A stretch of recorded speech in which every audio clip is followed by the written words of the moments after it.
रमज़ान आ रहा है, रमज़ान आ रहा है, बख्शिश का साथ लेकर सामान आ रहा है, रमज़ान आ रहा है।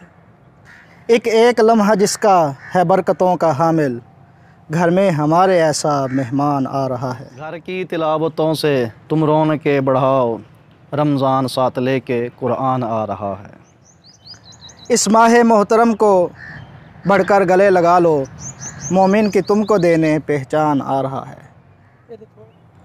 इस साल फिर हम आपके लिए लेके आ रहे हैं प्याम रमज़ान, जिसमें हम मुख्तलिफ़ उलमा से बात करेंगे रमज़ानुल मुबारक के हर दिन की दुआ और उसकी अहमियत के हवाले से, और मासूमीन अलैहिमुस्सलाम ने उन दुआओं में क्या मारिफ बयान फरमाए हैं उनके हवाले से हम गुफ्तगू करेंगे। और हमारा ये प्रोग्राम अल मार्फत यूट्यूब चैनल पर शाम 5 बजे अपलोड किया जाएगा। आप नाज़रीन से गुजारिश है कि आप हमारे चैनल को सब्सक्राइब कीजिए और हमारी वीडियो को लाइक कीजिए और ज़्यादा से ज़्यादा अपने दोस्तों के साथ शेयर कीजिए, ताकि रमज़ानुल मुबारक का पैगाम हर मुसलमान तक पहुंचाया जा सके।